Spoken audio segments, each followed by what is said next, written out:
Nice, the gentleman from Georgia, Mr. Hice, for 5 minutes.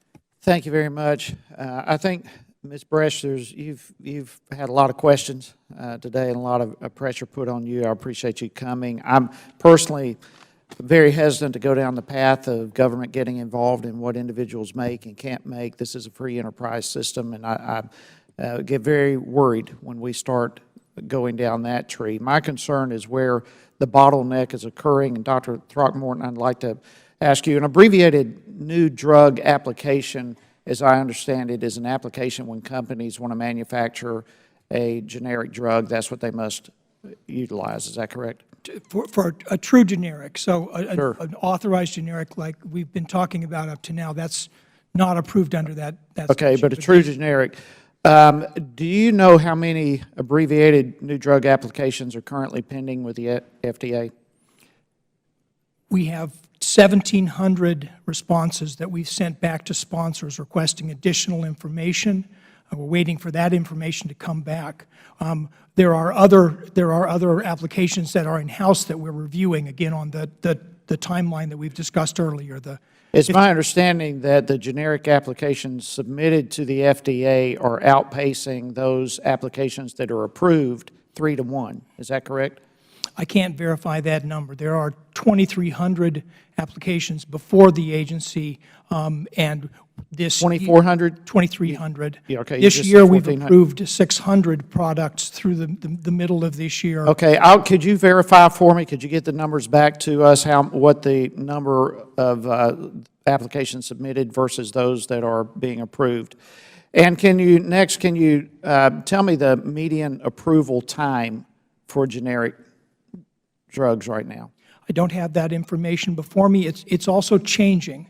So in the period before GDUFA 1, before we got the User Fee Act, I'm talking about now. I would like that information as well. I'd offer to get you the trend if I could. I think that would probably be more useful. Okay, because the Generic Pharmaceutical Association says it's taking 47 months. Yeah. It's taking 4 years. Yeah, that's simply misunderstanding.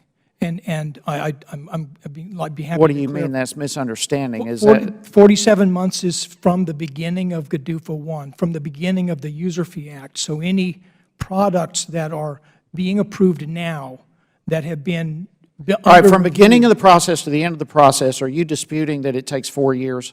I'm disputing that for products that come in today, it will not take 47 months. Well, I mean, you can make all sorts of promises. I'm talking about realistically, for those who have been trying, they've been trying for 4 years from the time they start to the time they finish.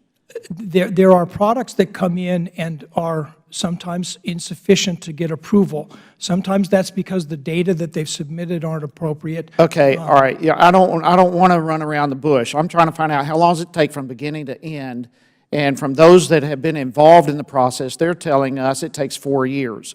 Now, since 2012, the generic manufacturers, of course, they've been paying fees to the tune of billions of dollars to try to speed the process up through the generic drug user fee agreement.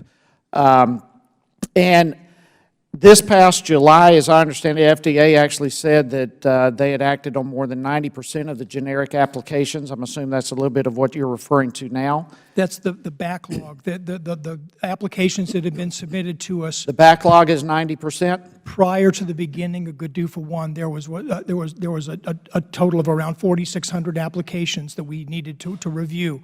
We've acted on more than 90% of those. In fact, there are fewer than 100 of them that have not gotten a response.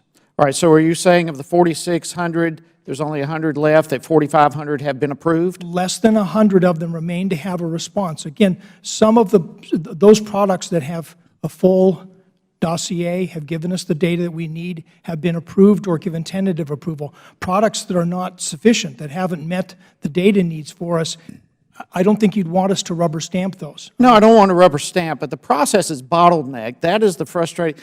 The free enterprise system works when you've got multiple companies out there offering products and options for people. We have a scenario now that EpiPen basically, you've got 94% of the market, whatever, and you're the only major player.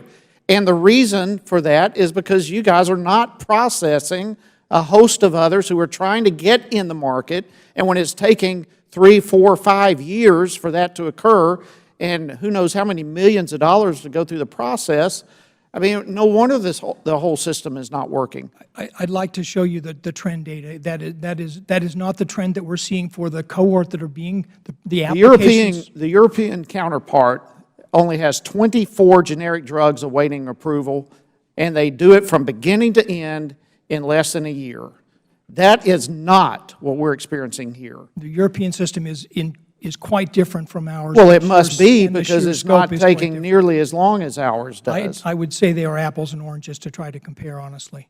Well, Mr. Chairman, my time's expired, and I yield back. But yes, we've got tremendous concerns with the drug going from $100 to $600, and there's issues that y'all have got to deal with. But we can't place all the blame on you. The FDA has got to get their act together and start working the process and getting this thing going through. And I look forward to receiving the information that you said you would send. Thank you, Mr. Chairman. Thank you, Mr. Hice. We'll now recognize the gentleman